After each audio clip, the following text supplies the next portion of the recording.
Buenos días. Es un honor para United estar presente aquí. Somos la línea aérea oficial de Expo Management en México, en Brasil y la Argentina. El honor es doble porque esta mañana, como mexicano, es un gran honor de verdad presentar a otro mexicano, economista y un experto en el tema de la ciencia y la tecnología. Nuestro siguiente ponente es respetado a nivel mundial, participó en una de las expediciones más importantes para la humanidad, la del Sorcerer II, el viaje de descubrimiento alrededor del mundo, liderado por quien decodificó la secuencia del genoma humano. Es además fundador del proyecto sobre ciencias de la vida de la Harvard Business School. Los grandes lo conocen como el gran gurú de la genómica. Y para United es un honor porque a quien vamos a presentar es también un viajero muy frecuente por las rutas alrededor del mundo, de la categoría más alta porque es un trotamundos. Créame, es un honor presentar a ustedes al señor Juan Enríquez.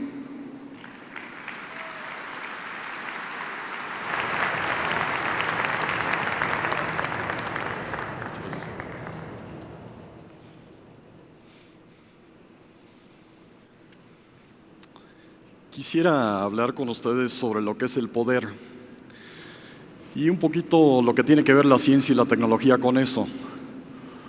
En esta ocasión no quiero hablar del poder divino, quiero hablar del poder terrenal y un poquito hacerse la pregunta, ¿qué es el poder?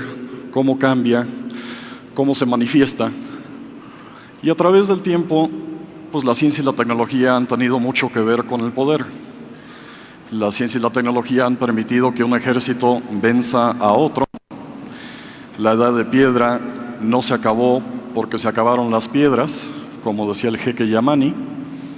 Se acabó porque la gente empezó a hacer bronce, empezó a trabajar el cobre, empezó a trabajar los arcos, las flechas, y cuando llegan 500 y tantos españoles a México, conquistan a una gran civilización porque traían otra tecnología. Entonces, este asunto de la ciencia y la tecnología no solamente es un asunto que tiene que ver pues con lo que es la educación, con lo que es los científicos locos, es un asunto que tiene que ver con la seguridad nacional de un país y si un país sobrevive, si un país se vuelve un gran imperio. Pensando en este imperio de aquí, la India y la China, hasta 1830, eran los imperios más poderosos del planeta. Estos señores eran el 40% de la economía mundial y por eso cuando va uno a la India, se encuentra uno con inmensos, hermosos palacios. Pero se les olvidó seguir investigando, se les olvidó seguir innovando, se anquilosaron un poco sus sindicatos educativos y lo que era una gran cultura acabó siendo una cultura cada vez más pobre. La China y la India acaban siendo conquistados, acaban siendo colonias de una islita pequeña que aprendió a usar lo que fue la revolución industrial. Entonces, aunque esta islita tenía una población mínima, aunque era una sociedad muy pequeña, pues acabó dominando a dos de las grandes civilizaciones del planeta. Pero a este mismo imperio se le olvidó seguir investigando, seguir trabajando, y lo que eran los grandes símbolos de la colonia se volvieron países nuevamente independientes. Y al hablar de lo que es el poder, pues el poder en la India puede ser una democracia, el poder en la India puede ser mucha gente, pero el poder en la India hoy en día ya no depende de tener 1.000 millones de gentes, depende de una economía que más y más se basa en la ciencia y la tecnología. Me tocó estar en un congreso similar a este hace un mes en Bombay y se apareció este señor muy simpático y este señor tiene un problema muy específico. No sabe cómo controlar la economía de su país. es el primer ministro de la India y su problema es que la India está creciendo al 10.4% por año. Y su problema es cómo bajarle un poquito al ritmo de crecimiento de esta economía. Traen un problema similar los chinos. Este no es un problema que estemos sufriendo en general los latinoamericanos.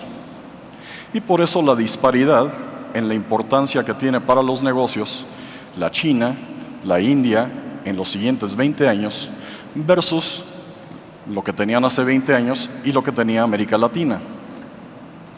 ¿Cómo es que la India, siendo un país bastante más pobre, bastante más desorganizado que México, ha logrado un crecimiento del 10%? ¿Y cómo es posible que teniendo bastante gente, bastante más pobre que la nuestra, esta población pueda organizarse para hacer lo que nosotros no hemos logrado? Parte de esto tiene que ver con el énfasis que tienen ellos en la educación. En cada aeropuerto de la India, una cosa que se encuentra uno en el aeropuerto, en la calle, pues en las paradas de los autobuses, son este tipo de cartelones donde los padres de familia pueden tomar prestado dinero para mandar a sus chamacos a la escuela. Y las medicinas más populares en la India, pues no son el Viagra, son las medicinas que se usan para mejorar, supuestamente, la mente de uno antes de tomar los exámenes nacionales. Porque los exámenes nacionales en la India son un mecanismo de ascenso social. El más pobre puede llegar a ser muy poderoso siempre y cuando tenga una buena mente. Y por eso en estos tendajones, donde, vuelvo a reiterar, hay mucho menos dinero que en México, el 73% de los estudiantes de la ciudad de Hyderabad están yendo a escuelas privadas. Porque ahí también tienen líos con sindicatos, ahí tienen también líos con maestros que no dan clases, ahí también tienen líos con maestros que se meten a la política para los votos más que a las mentes para la educación. Pero la diferencia es que los padres de familia en la India pues no se esperaron a componer la escuela pública. Lo que están viendo aquí son ciudades donde el 73% de los alumnos está yendo a escuelas privadas y los padres de familia están gastando la 10ª parte de su ingreso en mandar a sus hijos a la escuela. Estos padres típicamente son padres que no ganan mucho dinero, ganan $1 al día, típicamente no saben leer y escribir, pero cada padre en promedio busca entre 3 escuelas privadas para sus hijos. Y estas no son escuelas privadas elegantes, estas son escuelas privadas de un cuartito en una de esas casuchas. Pero como la educación es un mecanismo de ascenso social, lo que estudian estos alumnos principalmente es la matemática, la física, la química, la ciencia, la tecnología y los cursos del Massachusetts Institute of Technology.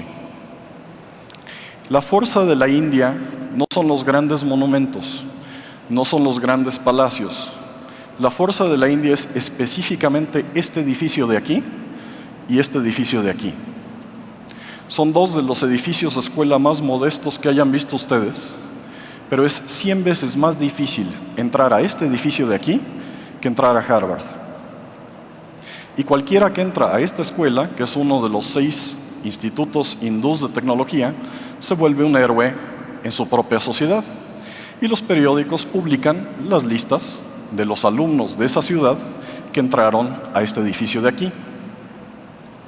El impacto de esto en términos de la India, en términos de la economía mundial, es que el 40% de las empresas de alta tecnología del Valle del Silicón de Estados Unidos las manejan gentes que salieron de estas escuelas, de estas 6 escuelas, o de China. Entonces, 6 escuelas empiezan a manejar, a incorporar, a impulsar la economía mundial. No es necesario cambiar todas las escuelas de Argentina, todas las escuelas de Brasil, todas las escuelas de México. Pero sí es necesario empezar a identificar patrones de excelencia y en 5, 6, 10 planteles hacer que la gente más talentosa del país ya no se dedique solamente a ser pintores, a ser comunicólogos, a ser politólogos, a ser abogados, sino que se dediquen a asuntos de ciencia y tecnología. ¿Por qué es tan importante esto? Porque los alumnos que no entran a estas 6 escuelas entran a las 20 escuelas que están abajo, y esos entran a las 100 escuelas que están abajo de eso. Y eso genera que la economía en el centro de una ciudad, en vez de ser una economía como la del centro de la Ciudad de México o Buenos Aires o Sao Paulo, es una economía donde junto a la taquería está la tiendita de IBM. Y junto a la tiendita de IBM están estas tienditas que están vendiendo laptops, que están vendiendo cable, que están colocando negocios, que están colocando empleo, y hay un inmenso crecimiento en esta economía en los changarritos de los cuales hablaba el presidente Fox. Y por eso, aunque no tienen automóviles, cuando uno está en las calles de Bangalore, pues uno va viendo 2 cosas. Uno, que los paquetes que van llegando las gentes jóvenes principalmente son computadoras. Segundo, que el lema que lleva sobre su casco este señor es Computer Associates. Y el énfasis del crecimiento de esta sociedad no son las marcas comerciales que nosotros conocemos, que nosotros nos dedicamos, sino que son las marcas que tienen que ver con la ciencia, la tecnología y el mundo digital. Cada moto que ven ustedes, pues el señor lleva su laptop en la parte de atrás. Les reitero que esta es una sociedad bastante más pobre que la mexicana. Si estos alumnos, si estas escuelas, si estos jóvenes pueden, pues los brasileños también, los mexicanos también, los argentinos también. Y una cosa que es importante en esto es que el acceso a la banda ancha, a las telecomunicaciones, al cómputo, al Voice over IP, es extraordinariamente barato. Aquí tienen un paquete en Nueva Delhi, 249 rupias. Para darles un ejemplo, 42 rupias son $1. Entonces estamos hablando de un paquete mensual de unos $9 por un triple play. ¿Por qué está pasando esto tan rápido y por qué la India ha estado logrando en un periodo tan corto, o la China en un periodo tan corto, lo que han logrado? Porque la historia de la generación, de la riqueza, de la civilización, del poder en la humanidad, es la historia de saber transmitir conocimientos. La diferencia entre un hombre y un ratoncito es el 5% de código genético. Hay muchas esposas que saben eso. Pero lo que hace un hombre, que es distinto a lo que hace un animal, es que el hombre, la mujer transmiten a lo largo del tiempo sus conocimientos. Cuando uno empieza a escribir en la pared de una caverna una pintura rupestre como esta, en esta pintura hay enorme cantidad de información. Así se tiene un bebé, así se hace la música, así nos vestimos nosotros, y se puede generar una tribu, se puede generar una civilización en base a esta cantidad de conocimientos. Esta cantidad de conocimientos se codifica, y la diferencia entre una tribu y un imperio es que aquí con jeroglíficos pasan 2 cosas. Primero, lo podemos mover. Esto se mueve en papiro, se mueve en pinturas, se mueve en piedras, y precisamente por eso las instrucciones del Alto Egipto bajan al Bajo Egipto. Eso significa que puede haber un sistema de servicio civil, puede haber un sistema de impuestos, de aduanas, de seguridad, las escuelas pueden dar clases. En el Alto y Bajo Egipto, los ejércitos se pueden comunicar, se pueden coordinar, y una tribu se vuelve un imperio. Porque en la tribu uno tenía que ir a la cueva, y en la medida en que muchos aprenden a leer y escribir, pues se puede esparcir las instrucciones a muchos lugares. Lo que hicieron los europeos, que es especialmente importante, es que empezaron a escribir con 26 letras en inglés, 29 letras en español. Y eso permite imprimir libros, eso permite tener bibliotecas, eso permite enseñarle muchas cosas a nuestros hijos muy rápidamente. Podemos imprimir y transmitir mucha información en un periodo muy corto de tiempo. Estos cambios de alfabeto son muy importantes. Y lo que pasó en los últimos 30 años es que volvimos a cambiar de alfabeto. Entonces lo que empezó a pasar aquí es que empezamos a escribir todas las palabras escritas y habladas en español en unos y ceros. Y si yo tomo mi BlackBerry y les mando un mensajito, si les llega la primera línea, eso dice te quiero. Pero si cambio lo verde por lo moradito, entonces llega un mensajito que dice te odio. Entonces la diferencia entre el amor y el odio es el verde o el moradito. En la medida que entendamos que toda palabra escrita y hablada en español se puede manejar en código digital, por un email, teléfono, por este micrófono, pues es un alfabeto de 2 letras. Y esas mismas 2 letras codifican toda palabra en todo idioma del planeta. Porque no importa si estamos hablando chino, japonés, alemán, francés, español, egipcio o maya, podemos digitalizarlo. El otro motivo por el cual este alfabeto es especialmente importante es porque todas las fotografías, todas las películas y toda la música del planeta se codifica en 2 letras. Entonces, todas las imágenes, todos los sonidos, todos los idiomas y todas las palabras están en un alfabeto de 2 letras. Y esta es la fuerza de la India. La India entendió esto, metió sus negocios a esto, educó a su gente en esto, y en América Latina esto nos tuvo absolutamente sin cuidado, porque seguimos hablando exclusivamente el idioma de Cervantes. Idioma hermoso, pero no suficiente. Este es un cambio muy veloz. El crecimiento de la India viene por esta foto. Esta es una computadora que manejaba 5 megabytes en 1956. Déjenme darles una orden de magnitud en esto. La próxima vez que tomen una sola foto digital, eso es lo que almacenaba esa computadora. Una foto digital son 5 megabytes. Su teléfono digital está empezando a tomar fotos que llenarían esa computadora.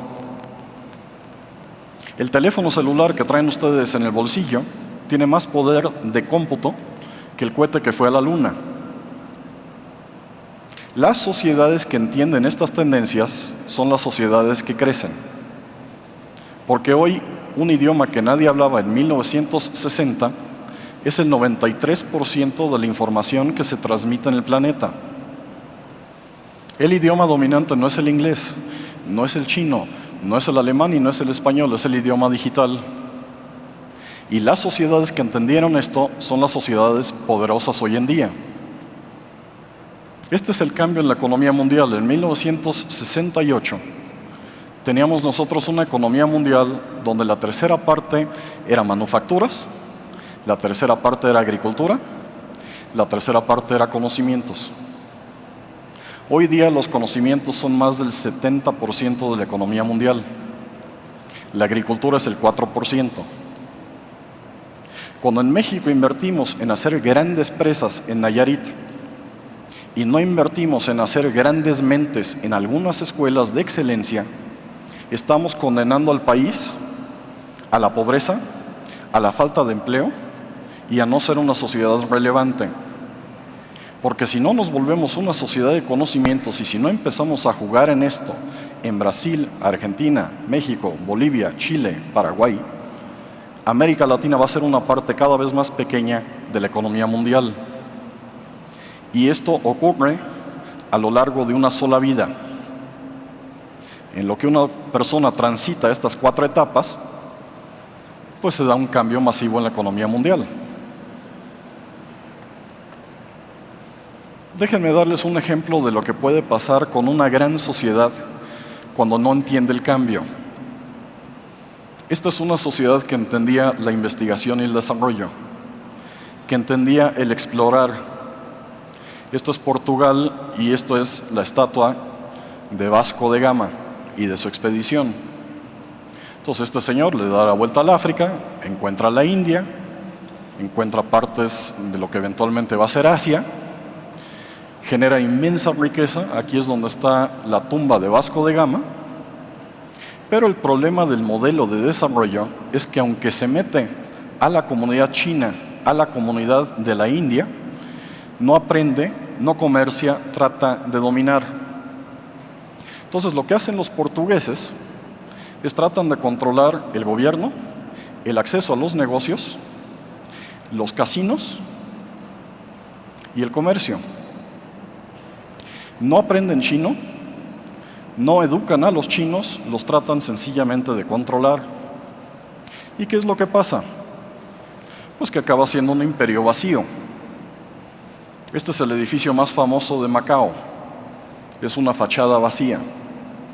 Y el país Portugal, pese a haber hecho un puente tan importante con la China y la India, que hoy son tan importantes en la economía mundial, acaba siendo uno de los países más pobres de Europa.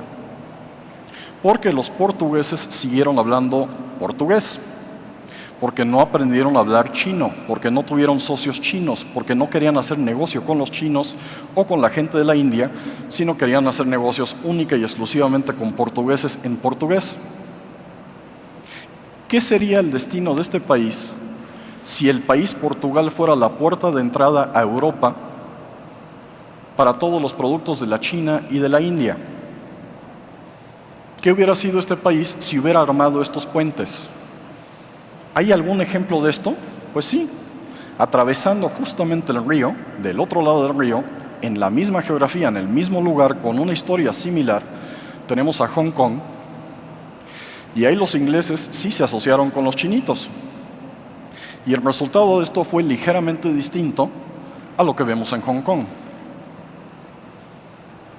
Y hoy Londres sigue siendo uno de los centros comerciales y financieros más importantes del planeta porque los ingleses sí aprendieron a educar, sí aprendieron a colocar un servicio civil, sí mantuvieron esas relaciones y hasta cierto punto respetaron a esas civilizaciones y culturas.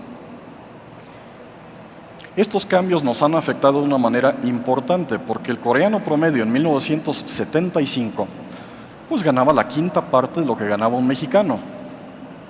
Entonces, cuando yo estaba pues en la secundaria, nosotros veíamos a los coreanos como unos pobres diablos, un pueblo feudal. Pero en una sola generación los coreanos se metieron a la ciencia y la tecnología, mejoraron sus escuelas y nosotros pues pasamos una que otra cosilla. Y a lo largo de una que otra cosilla, nuestro promedio de crecimiento fue muy bajo. Y el salario promedio en México hoy es la tercera parte de lo que es el salario promedio en Corea. Esto es lo que significa entender ciencia y tecnología, entender educación, no solamente como una cosa de padres de familia, sino como un asunto de poder, del futuro del país, de la seguridad misma del país y de la sobrevivencia misma de un país.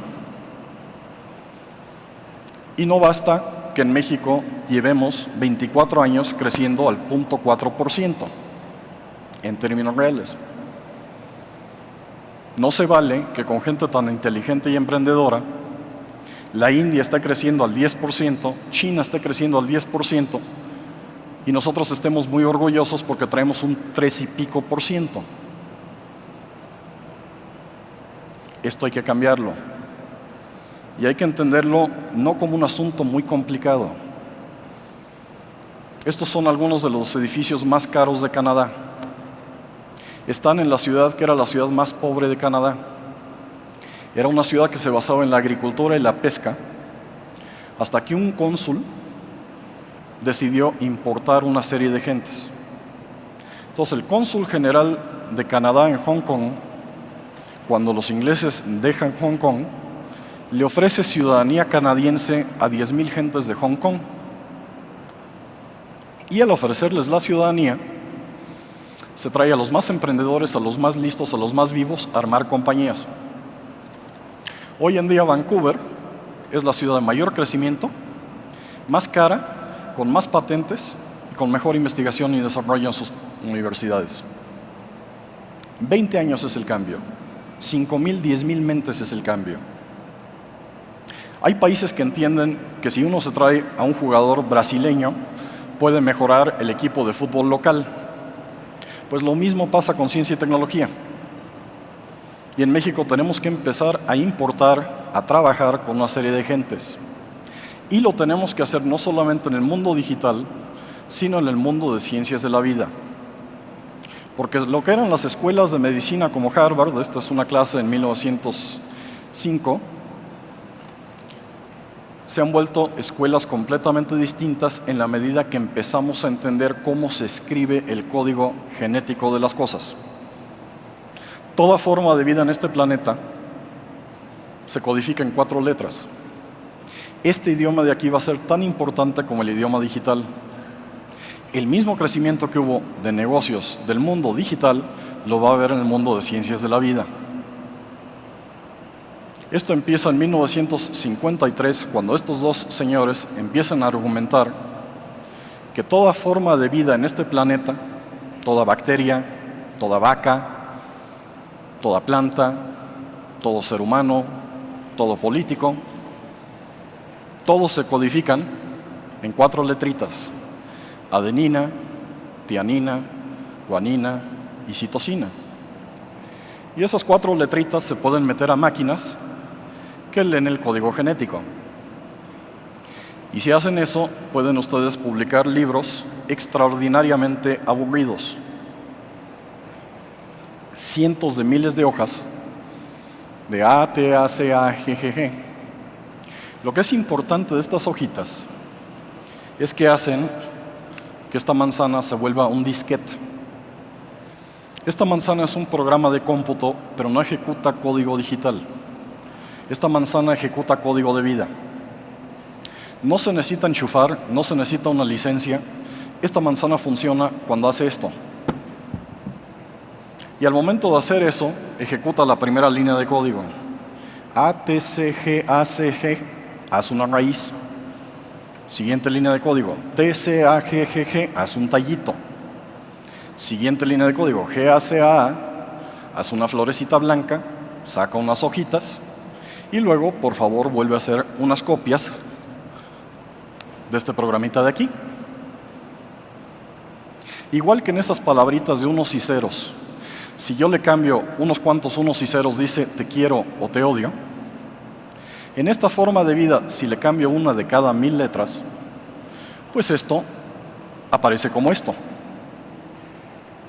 Si le cambio a una naranja un poco de código de vida, una naranja se vuelve un limón, o se vuelve una mandarina, o se vuelve una toronja. En la medida que empezamos a entender la vida como código imperfectamente transmitido, como un idioma, va a cambiar la economía mundial de manera fundamental. Déjenme darles unos ejemplos. Este es un laboratorio de clonación. Está basado en Argentina. En lo que uno entra a este laboratorio, se acerca una vaquita muy amable, amaestrada, muy simpática. Uno está con esta vaquita y se acercan estas dos. Y en este punto uno se dice a sí mismo, oye mismo, estas dos se parecen mucho, ¿eh? Pues sí, y es más, se parecen mucho a esta de acá. ¿Por qué? Porque lo que hicieron estos científicos es tomaron el código genético de una célula, de la oreja derecha de esa vaca, sacaron ese código genético y lo metieron al óvulo de una vaca. O sea, es igual que meter un programa de cómputo a una computadora. Y esa célula reprogramada ejecutó un programa que se llama clonación. Y salieron 2 vaquitas clonadas. Este es un laboratorio moderno de clonación. Este es un veterinario que tiene la mano derecha, izquierda, metida hasta dentro de la vaca, y en su mano derecha trae un ultrasonido, y en una mañana colocó 60 embriones clonados en distintas vacas. Y por eso cuando uno se va a caminar por la pampa argentina, se encuentra uno, pues una que otra vaquita que se parece mucho. Yo no esperaba encontrar esto en Argentina, entonces me pongo a caminar, me pongo a tomar fotos como loco, se me acerca un gaucho muy amable y me dice, pero che, ¿qué estás haciendo? ¿Para qué tomas tantas fotos? ¿Qué no entiendes que todas son iguales? Pues sí. Esta no es igual. Esta nació 2 meses después. Este es un clon en el cual se cambiaron unas cuantas instrucciones. Entonces, la instrucción en este clon es: fabrica adentro de tu leche una medicina que se usa para tratar el cáncer. Cada fotocopia, cada clon de esta vaquita produce medicina para tratar el cáncer. 20 de estas vaquitas sustituyen una fábrica de este tamaño. La manera como vamos a fabricar las cosas, como vamos a hacer medicamentos, como vamos a hacer químicos, va a cambiar de manera radical debido a laboratorios como este. Este es el laboratorio más grande que haya construido la Universidad de Harvard, es el nuevo laboratorio de genética. Y lo chistoso es que de estos laboratorios pasan estos negocios a edificios de oficinas como este. No pasan a las grandes torres, no pasan a los rascacielos, pasan a lugares como el Valle del Silicón. Y este cuadrángulo de aquí es un cuadrángulo de poder. Porque una parte muy importante de los nuevos negocios multimillonarios de Estados Unidos pasaron por estas oficinas de aquí. Es un caminito chiquitito, se llama Sand Hill Road, y han generado pues, el equivalente a la 20ª economía del planeta. Porque de estas oficinitas salen los Google, de estas oficinitas salen los YouTube, de estas oficinitas van a empezar a salir las compañías de ciencias de la vida. Y compañías como Merck van a empezar a comprar esto y van a construir estos edificios junto a los laboratorios de genómica de la universidad. Y compañías como Novartis van a fusionar las 3 grandes compañías de Suiza, Ciba, Geigy, Sandoz, y van a tomar todos esos científicos y se los van a llevar a donde está el Massachusetts Institute of Technology. Y ese es un cambio del 10% del crecimiento total de la economía de Suiza. Los países que entienden lo que es importar cerebros y educar gente van a ser los países poderosos, son los países poderosos. Porque estos no son pequeños negocios en la oscuridad chiquitos. Estos son grandes negocios en grandes compañías como ADM, con inversiones de 500, 600, 700 millones de dólares en una primera fase de ciencias de la vida para energéticos o para bioplásticos. Porque si uno puede programar una naranja para que se vuelva una mandarina o una toronja, pues uno también puede programar un maíz para que sea un plástico biodegradable.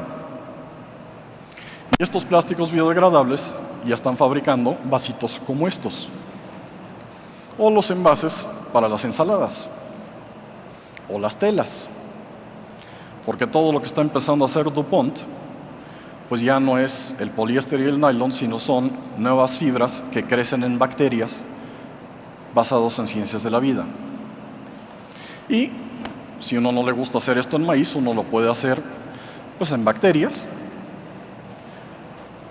Y compañías como Toyota ya están empezando a fabricar sus plásticos para sus automóviles en bacterias. Los países que entienden los cambios de producción van a ser los países exitosos. Estos son compañías, son apuestas ya muy grandotas. General Electric ya está sacando el 14% de sus ingresos totales de ciencias de la vida. Y hacia adelante, lo que están viendo en el patrón de fusión, adquisición, crecimiento, es más y más ciencias de la vida. Esta es una apuesta de 10,000 millones de dólares a comprar una farmacéutica inglesa en una compañía que tradicionalmente primero fue manufacturas y luego finanzas y ahora va a ser ciencias de la vida. Y no nada más es General Electric, también son compañías como IBM que ven su crecimiento futuro en ciencias de la vida, porque estas son las bases de datos más grandes del planeta. En una expedición científica que llevamos a cabo los últimos 3 años, viendo sencillamente lo que hay en la superficie del agua de mar, pudimos duplicar el número de proteínas y genes y especies totales del planeta, un grupo de 10 gentes. Estas bases de datos están creciendo más rápido que el poder de cómputo. Déjenme cerrar platicando no tanto de las grandes compañías, sino de las pequeñas compañías. En nuestra compañía de capital de riesgo, lo que hacemos es invertimos capital para intentar crecer pequeñas ideas que salen de las universidades en grandes compañías. Esta es una máquina portátil de ultrasonido que sustituye esas máquinas masivas que parecen cilindros, salchichas, en las cuales meten a los seres humanos para hacerles tomografías. Esto es portátil, cabe en una ambulancia, cabe en un helicóptero, y nuestro problema es que no la podemos fabricar con la velocidad suficiente para todos los pedidos que traemos. Esto es cómo se fabrica en la farmacéutica hoy, y esta es la compañía que armamos para permitir que una fábrica farmacéutica pueda hacerse de la misma manera en cualquier ciudad del mundo. Queremos ser el McDonald's de la fabricación de vacunas. Y esto es importante porque estamos entrando ya a una época donde la medicina va a ser personalizada. Esta es la manera como se vende el pescado y esta es la manera como se transporta un corazón para un trasplante. La misma tecnología. Hasta que fabricamos esta maquinita de aquí. Esta maquinita mantiene vivo el corazón para un trasplante. Hemos duplicado el promedio de gente que sobrevive y hemos cortado a la mitad del tiempo que se mantiene un paciente en el hospital. Eso lo hicimos ya con corazones y ahora lo vamos a hacer con pulmones, con páncreas, con hígado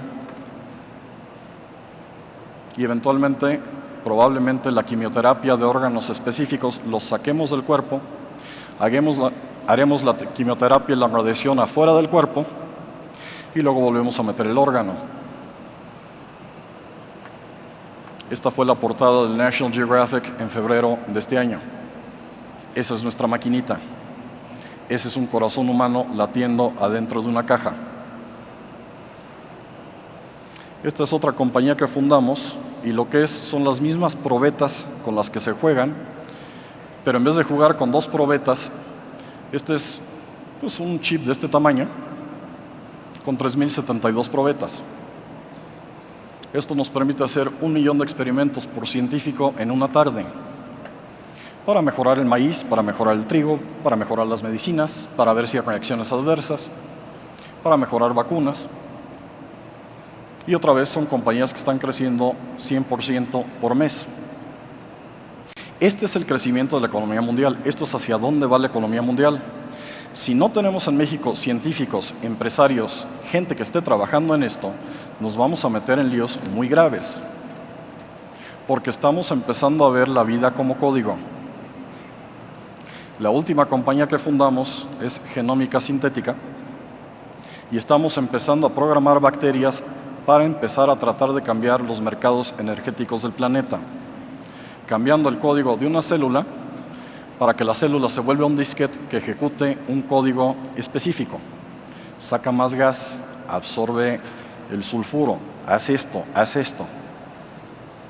Ayer se anunció una colaboración entre esta nueva compañía y una de las petroleras más grandes del planeta, British Petroleum. No son cambios que se van a dar a 3 meses, no se van a dar a 3 años, pero en 10 años esta economía va a ser completamente distinta. Va a haber países poderosos y va a haber países que no lo son. Y por eso suben y bajan con tal velocidad las empresas. En 1935, el abuelo fundaba la empresa, el hijo la manejaba y el nieto medio tonto se quedaba con ella. Hoy el promedio de vida de estar en las 500 empresas más grandes del mundo es 14 años. El promedio de vida de un CEO son 3 a 5 años, porque la tecnología hace y deshace. Y solamente aquellos que le ponen atención a estos cambios de idioma, a estos cambios en ciencia y tecnología, que educan a sus hijos, van a ser poderosos. Entonces, si tuviera yo un mensaje para cerrar esta conferencia, sería este.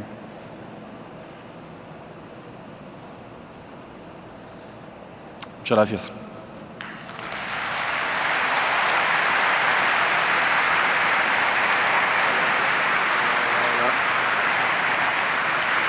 Damas y caballeros, Juan Enríquez abrirá una sesión de preguntas y respuestas de 15 minutos. Les suplicamos acercarse a nuestras edecanes en los pasillos para agilizar el proceso.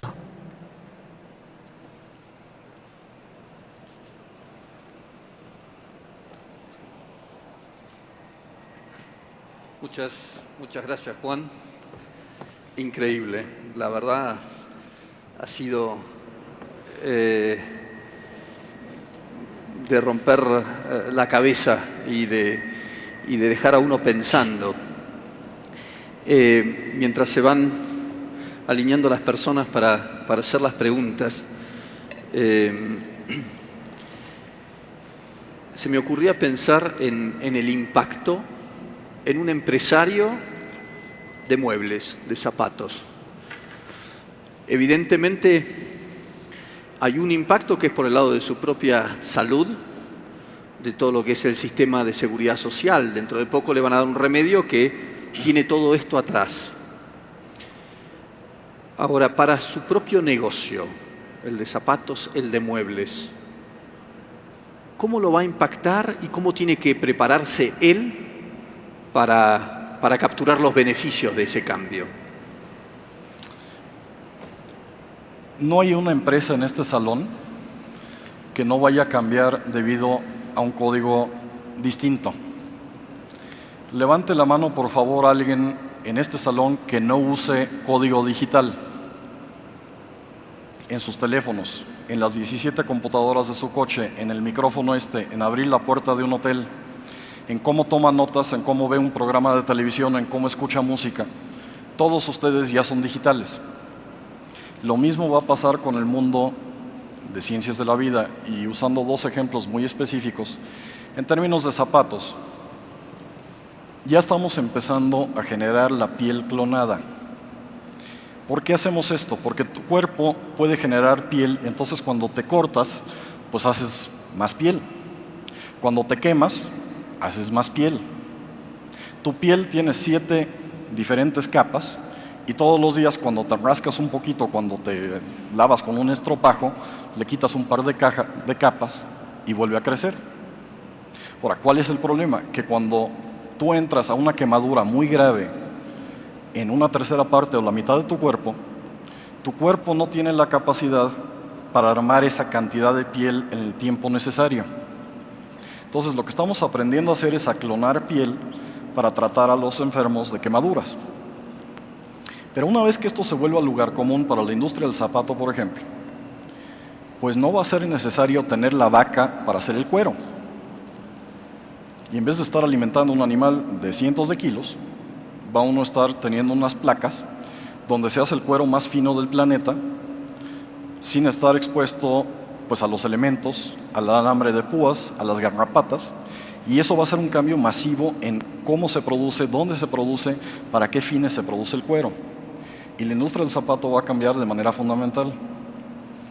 La industria de la maderera, de los árboles, en la medida en que podamos programar los árboles para crecer más rápido, para tener diferentes tipos de madera, para tener diferentes tipos de características, pues el metro cuadrado se va a usar para producir químicos, se va a usar para producir maderas finas, se va a usar para producir maderas de ciertas formas, en ciertos tiempos, con ciertas características. Entonces vamos a empezar a programar plantas, y déjenme darles un ejemplo específico.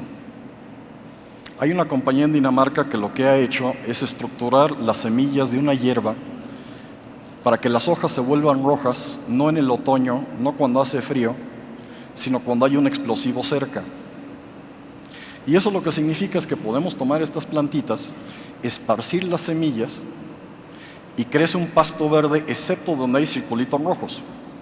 Ahí hay minas, ahí hay explosivos, porque programamos las plantas para encontrar explosivos. Y vamos a empezar a cambiar todas las industrias que hay aquí.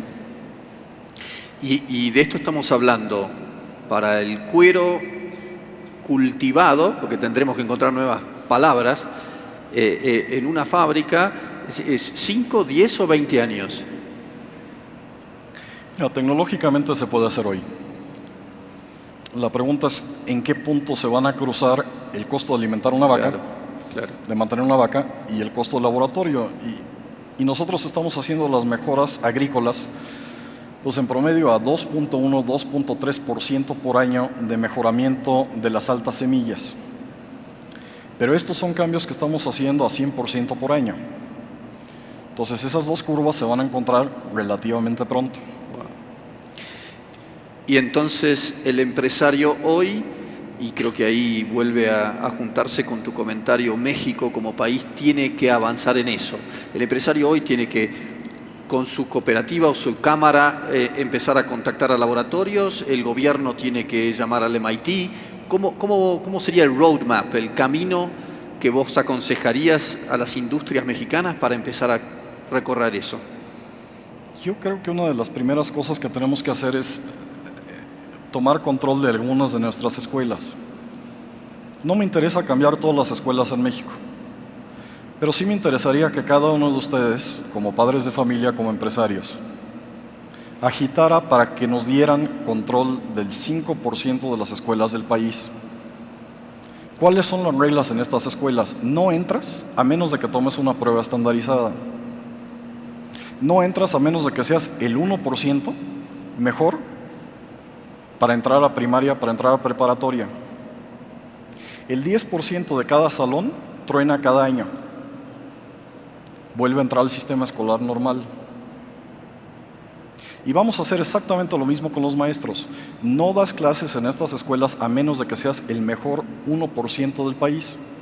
Y nosotros, los empresarios, te vamos a duplicar tu salario por dar clases en esas escuelas. Pero cada año el 10% de estos maestros va a salir. Eso lo hacemos en una serie de escuelas y es muy eficaz. Eso lo hizo la India, eso lo hizo China, eso lo hizo Taiwán, eso lo hizo Corea, y tomaron una sociedad feudal bastante más pobre que la mexicana y le dieron la vuelta en una generación. Los mexicanos somos igual de trabajadores, somos igual de emprendedores, somos igual de tesoneros y peleoneros como los coreanos. Y me da inmenso coraje viajar por el mundo, ver el cambio de otros países, ver un país como Argentina, que en 1930 tiene igual de premios Nobel per cápita en ciencia que Estados Unidos, que se fue por el lado político y se le olvidó el lado de la mente. Que países como Brasil, que son lo mejor del mundo, pero en fútbol, no en cómputo. Y la consecuencia para un país es seria. Empezamos ahí la pregunta número 1. Juan, qué orgullo estar en este salón contigo y ver que eres un mexicano exitoso y que nos estás enseñando a los demás. Primero, gracias por compartirlo. Segundo, tiene que ver con parte de estas industrias químicas que mencionaste, Ciba, Sandoz, Novartis y esta consolidación que han tenido en el tiempo. En la industria en la que participo, que es la salud pública, el manejo de insecticidas cada vez es menor y el cambio genómico se va a dar en el corto plazo en diferentes áreas. ¿Cuál es tu perspectiva y tu visión a esto? Mira, yo creo que ha habido una consolidación importante en el sector farmacéutico, pero es una consolidación de mercadotecnia y ventas, no es una consolidación basada en generar muchas medicinas nuevas. Entonces, en el mercado de Estados Unidos, entre 85 y la fecha, Estados Unidos ha producido en promedio entre 25 y 35 nuevas medicinas por año, pese a estar invirtiendo más y más dinero todos los años en esto. Y el costo de sacar una medicina al mercado ha cambiado de $40 millones a $880 millones. Entonces tenemos igual número de medicinas al mismo precio y mucha de la inversión farmacéutica es en comprar otras compañías o en vender las drogas que ya tienen. Eso le da un espacio a países como México, como India, como China, para producir una serie de productos igualito que lo que estaba hablando Clay Christensen, con características distintas entrando en otros puntos de mercado. Porque si aquí podemos producir, investigar y sacar una medicina contra el dengue por mucho menos de lo que cuesta en Estados Unidos, pues esa es una industria que podemos generar. Y podrá parecer utópico, pero eso es exactamente lo que hizo Taiwán contra IBM, contra una serie de compañías en alta tecnología. Es exactamente lo que hicieron los japoneses cuando eran uno de los pueblos más pobres de Asia, tomando control de lo que es la industria de los autos a nivel mundial. Y a mí me preocupa mucho lo que estoy viendo en la farmacéutica americana, porque la veo gastando más y más en vender la mercadotecnia y menos en la investigación. Y esa investigación se está yendo a lugares como Bangalore. Esos mismos lugarcitos donde tomé las fotos se están metiendo a ciencias de la vida. La empresa de mayor crecimiento ahorita en Bangalore es una empresa de una mujer maravillosa que fundó Biocon, extraordinariamente productiva. La empresa argentina es una empresa de Marcelo Argüelles, se llama Biocidus, y otra vez es un empresario que está empezando a exportar a todo el mundo y que se está comiendo una serie de las farmacéuticas. Sí. Pregunta número 2. Teniendo la noción de cambio climático, ¿en qué contexto está tu compañía hablando sobre el tema de cambio climático? Porque yo no veo esa variable en el discurso y sin embargo lo vemos en todos los medios y lo vemos en todos los pues en toda la información que nos está llegando, ¿no? Finalmente la curva de la que estás hablando pues se va a unir a la de cambio climático y yo no veo que como compañías responsables estemos actuando en nuestro entorno y yo no veo un futuro posible si no contemplamos esa variable, ¿no? ¿Cómo lo ves tú? Yo estoy 100% de acuerdo contigo. El cambio climático viene y viene en serio. Y en México lo tenemos que tomar en serio porque lugares como Yucatán pueden acabar desapareciendo en una parte importante. O sea, no estamos jugando. Y el problema que tenemos es que hay una serie de capas de hielo que son muy profundas y la gente no se da cuenta de la profundidad de estas capas. Déjenme darles un ejemplo. La montaña más alta que existe en Europa cabe abajo de la capa de hielo de la Antártida. Entonces, cuando esa capa empieza a deshacerse, a volverse un queso suizo, puede haber un cambio muy grande en un periodo muy corto de tiempo. Y ha habido 5 de estos cambios, hasta donde sabemos, en la historia geológica del planeta. Y esos son cambios que se han dado en un periodo pues hasta de 30 años. Es un periodo muy cortito. Y si nosotros seguimos experimentando a ver si vamos a sobrecalentar el planeta, es un experimento que puede salir extraordinariamente caro. Entonces, ¿por qué fundar compañías como esta? Porque en la medida que podamos empezar a jugar con bacterias, déjame darte un ejemplo específico de lo que estamos pensando. El primer contaminante en términos de carbón del planeta son las fábricas de electricidad que usan carbón. Carbón es muy sucio. Lo que podemos hacer es el carbón, es energía solar concentrada en plantas que murieron hace millones de años bajo presión. Entonces, junto con el carbón hay gas. En la medida en que armemos bacterias que generen gas comiendo el carbón, es el equivalente a darle a un niño muchos frijoles. Produce mucho gas. Y es mejor sacar ese gas que sacar el carbón. Primero, ecológicamente es mejor no hacer esa mina gigantesca. Y segundo, el gas es más limpio para quemar que el carbón. Entonces empecemos a pensar cómo tomar bacterias que son bacterias naturales, darles un poquito de fertilizante, igual que le damos al maíz o al trigo, para que generen gas en vez de sacar el carbón. Pero esos son temas que vamos a tener que empezar a cambiar porque nuestro manejo energético ahorita es un manejo muy tonto, muy primitivo, y en un lugar como México vamos a tener que empezar a cambiar la manera como desulfurizamos el petróleo. Es un petróleo muy pesado y vamos a tener que empezar a trabajar cómo hacer esto sin grandes refinerías. Pregunta número 3.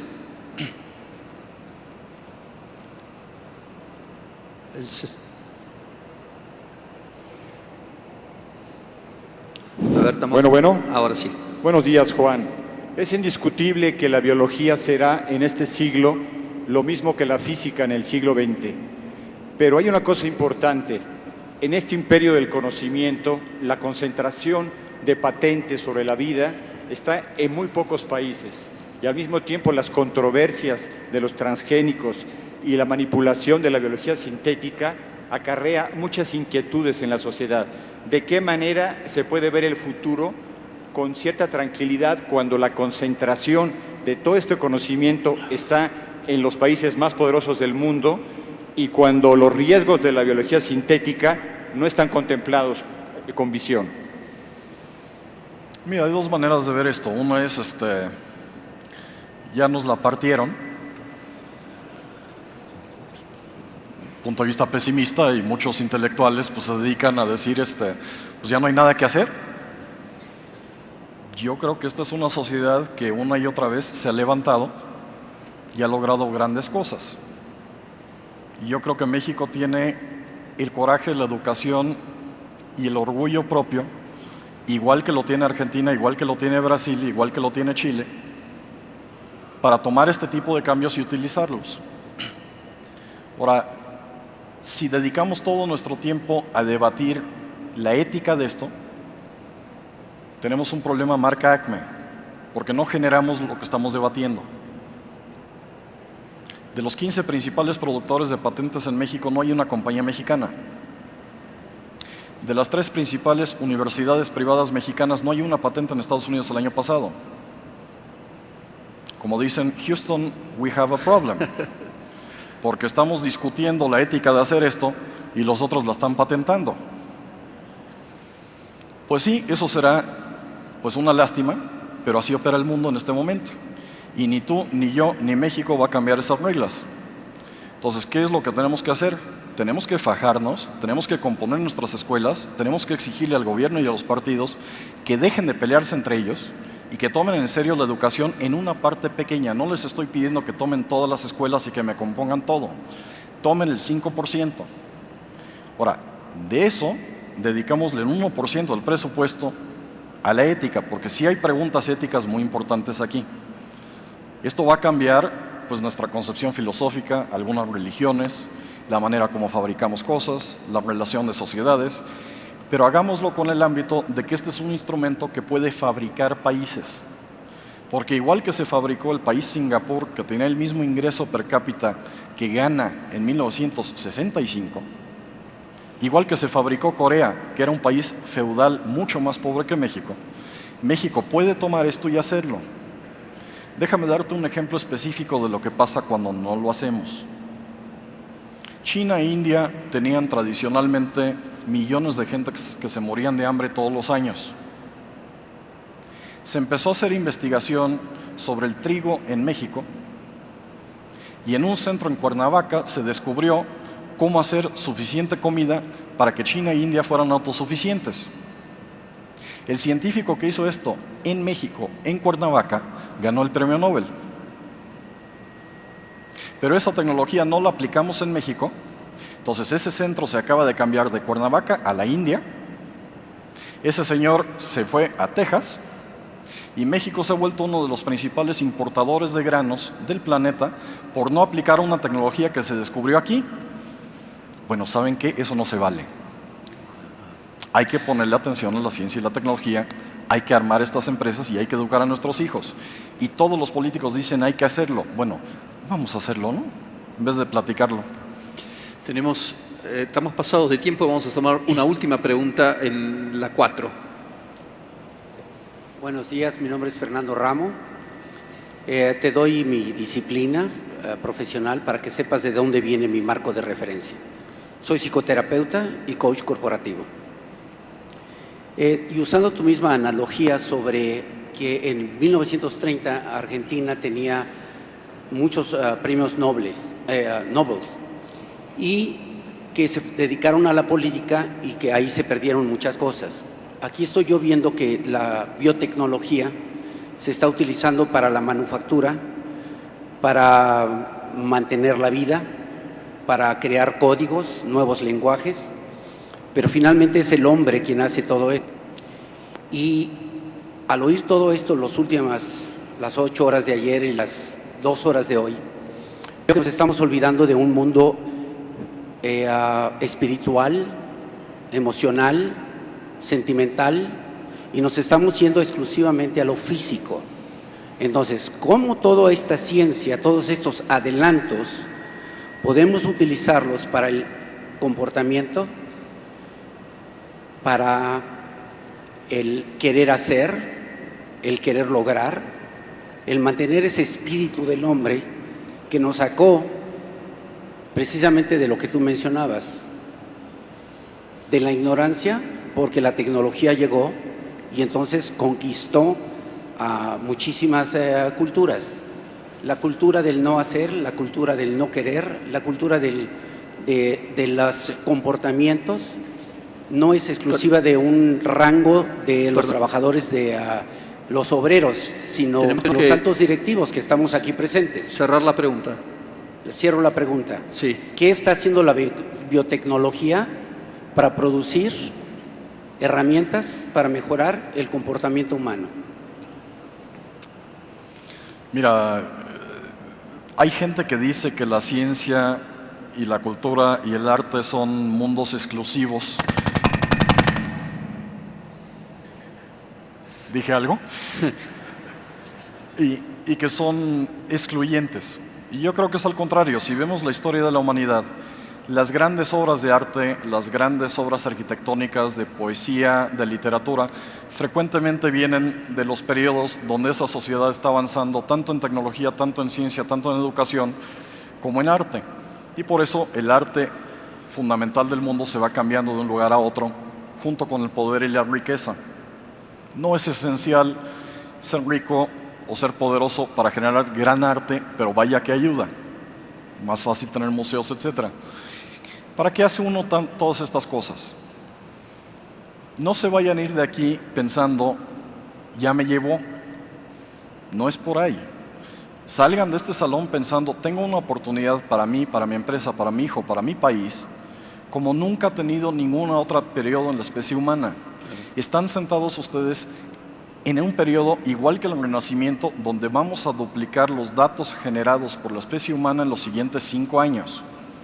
Eso significa que hay nuevos negocios para sus hijos, que hay nuevas oportunidades para ustedes, que van a poder generar nuevos países, nuevas riquezas, nuevos mercados, una cantidad extraordinaria de nuevas cosas, siempre y cuando se pongan el cassette, siempre y cuando digan, vamos a cambiar.